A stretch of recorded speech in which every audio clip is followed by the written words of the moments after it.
Do you really need to watch a show to figure out which shows or films to watch? The answer is yes, because there's simply too much to choose from. It's a good problem to have, but it can get tiring. Take my family. We sometimes spend so long searching for and debating about what to see that we get too exhausted to actually see anything. And hence, the Binge List, a show on which I'm going to share with you my streaming recommendations. Some popular, others obscure, but all worthy of your precious time. 10 minutes with me will save you a lot of heartburn later. My husband often tells me, तुम्हें तो बुराई करने के पैसे मिलते हैं. But Binge List is the opposite. Here I'll practice what the French call the criticism of enthusiasm. We'll only talk about shows and films I've loved, all of which you can watch with a Tata Sky Binge subscription. My first recommendation is the show of the year, Scam 1992, the Harshad Mehta story, a Sony Live original on Sony Live.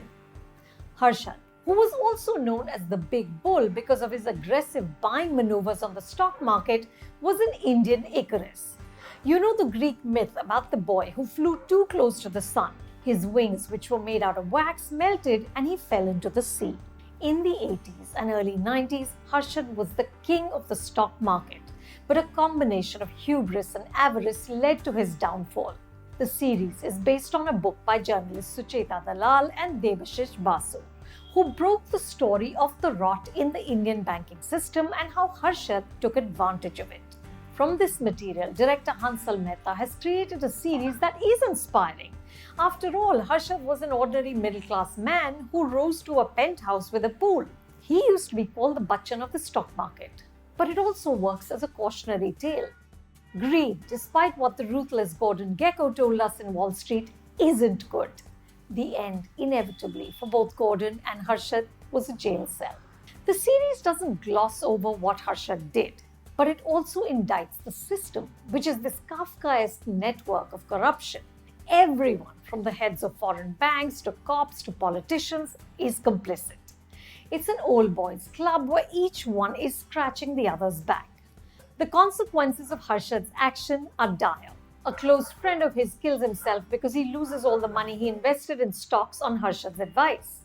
Innumerable others have their life savings wiped out. Harshad does terrible things, but he isn't a dastardly villain. Until the end, I was hoping that somehow he would find a way to redeem himself. Hansal and his writers, Saurav Dey, Vaibhav Vishal, Karan Vyas and Sumit Purohit create a living, breathing character which the terrific Pratik Gandhi brings to life.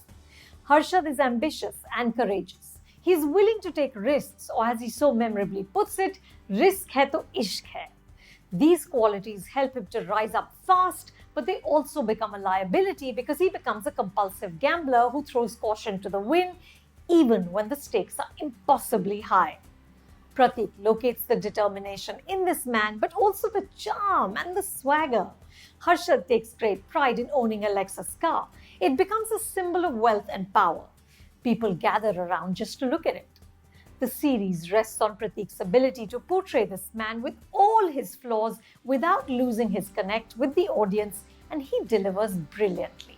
Scam 1992 is a triumph of writing and casting. Every actor has been selected with precision by casting director Mukesh Chhabra.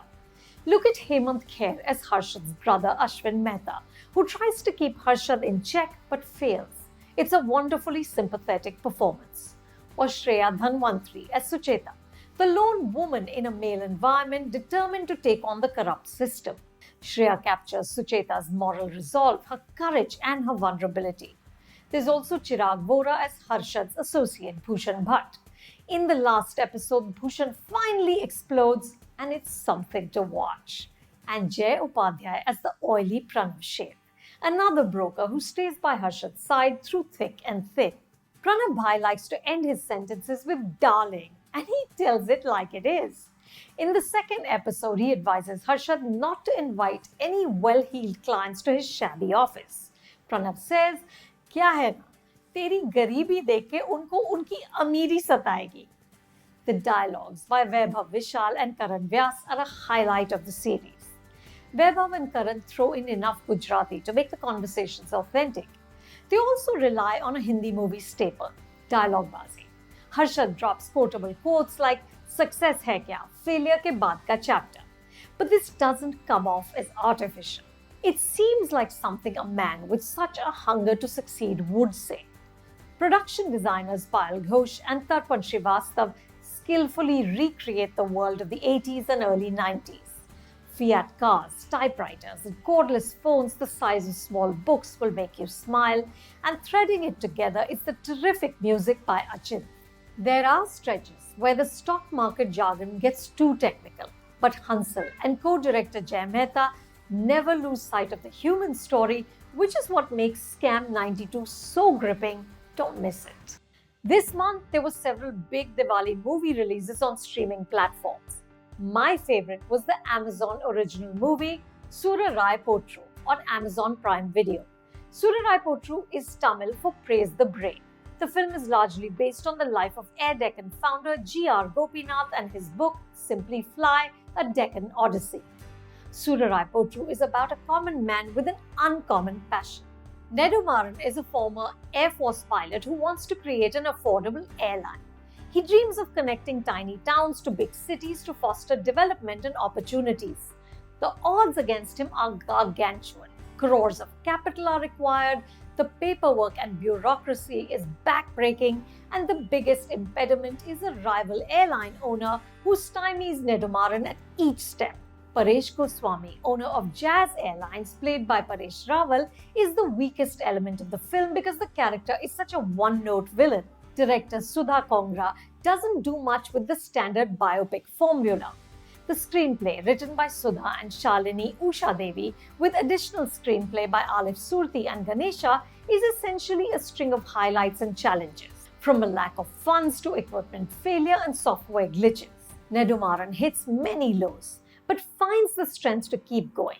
This gets repetitive, but where Sudha excels is the love story between Nedumaran and his wife Sundari, played by Aparna Balamurali. Like Nedumaran, Sundari has her own dream to run a successful bakery. Early in their relationship, they discuss how they'll tackle their finances. It'll be their money, not his or hers. She'll own his airline as much as he owns her bakery. Sundari is as fierce and as determined as he is. Their relationship is of two equals. It's romantic and incredibly sexy. In one scene, Nedumaran asks Sundari why she just can't talk like a normal person. She says, "This is who I am." Sundari is tough as steel, and Aparna conveys this with minimal drama. She's wonderful. But the heavy lifting in Soorarai Pottru is done by Surya, who finds that sweet spot between heroic and human. Surya has an imposing physicality. He dominates the frame when he's in it. Sudha underlines his stardom with the requisite slow-motion walk and a proposal scene guaranteed to make you swoon. But the director also repeatedly shows us Nedumaran at his weakest. He has anger management issues. His stubbornness can become a liability. And through the film, he remains vulnerable. In several scenes, we see Nedumaran cry, which is refreshing and, dare I say it, hot. I think we need more leading men who are brave enough to express their emotions and more actors who can portray them with the conviction and intensity that Surya does. He's superb. Soorarai Pottru has its share of flaws, but ultimately the film soars to a satisfying finish. I think you'll enjoy it as much as I did. And please, don't be deterred because it's in Tamil and you have to read subtitles. One of the great joys of streaming platforms is that now there is so much content available to us. We need to discover incredible stories beyond Bollywood. My third recommendation is a series which released earlier this year. If you haven't seen it yet, you really should make time for it. I'm talking about Hotstar Specials Aarya, directed by Ram Madhvani, Sandeep Modi and Vinod Rawat, which you can watch on Disney Plus Hotstar VIP. Aarya is the remake of Penosa, a Dutch series about a widow who rises to the top of organized crime. It's a gripping tale of a woman thrown into the deep after her husband is murdered. In Aarya, the story is transplanted to Rajasthan. This allows the makers to exploit the beautiful architecture and sprawling landscape. It also situates the series between tradition and modernity. Aarya's home, her clothes, her 3 children are very much products of the present. And yet, there's something dangerously medieval about this world, its codes of conduct and its overarching masculinity, which of course Aarya punctures magnificently. Aarya is a housewife. Her husband Taish is the CEO of Aarya Pharmaceuticals, their family business which he runs along with his brother-in-law and his best friend. The company is a front for a drug-running operation. When a 300 crore cocaine deal goes wrong, Taish is murdered, and Aarya must find a way to protect her children and return the money to the mob. Suddenly, she finds herself dealing with frozen bank accounts, cops, bloodthirsty rivals, brutal Russian mafiosi, and a pen drive that contains incriminating information.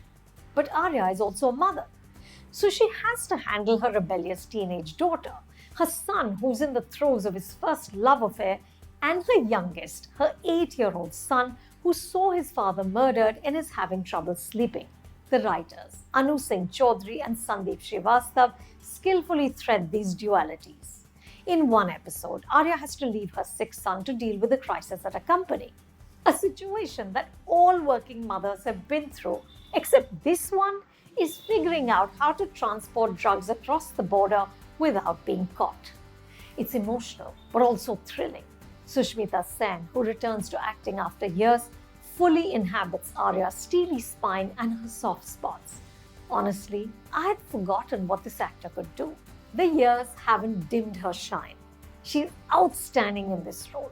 Sushmita effortlessly exudes the strength that convinces us that Aarya could do the things she does, but when she crumbles and weeps, it's heartbreaking. Another reason to watch the series is its use of old Hindi songs.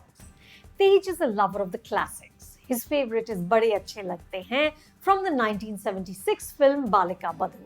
Ram, Sandeep and Vinod thread this song and several others through the 9 episodes, building the emotional undercurrents. The series combines dysfunctional family drama with the suspense of a heist film. It's a tightrope act, but the makers pull it off. I'm curious to see how the story will continue in season 2. If Aarya does become some sort of criminal kingpin, she's going to be the most elegant dawn in the history of Indian entertainment.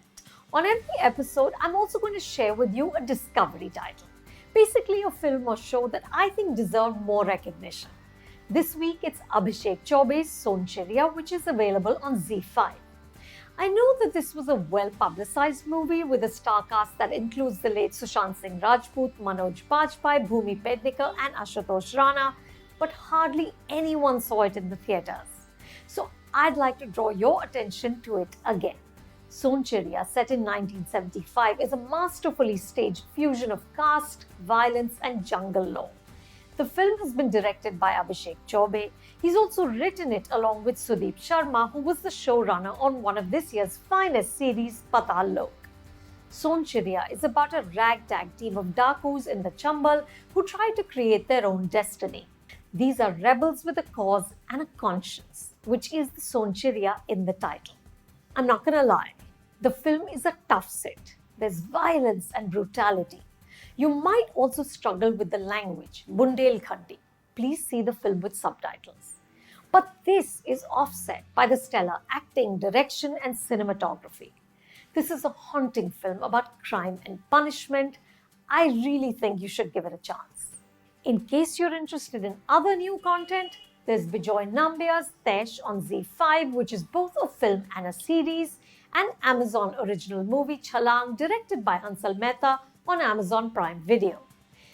That wraps up our first episode. I hope you found it useful. Please let me know in the comments below if you like my recommendations or if there are any other suggestions you have. You can watch all these shows and movies with the Tata Sky Binge subscription. To know more, search for Tata Sky Binge or click on the link in the description below.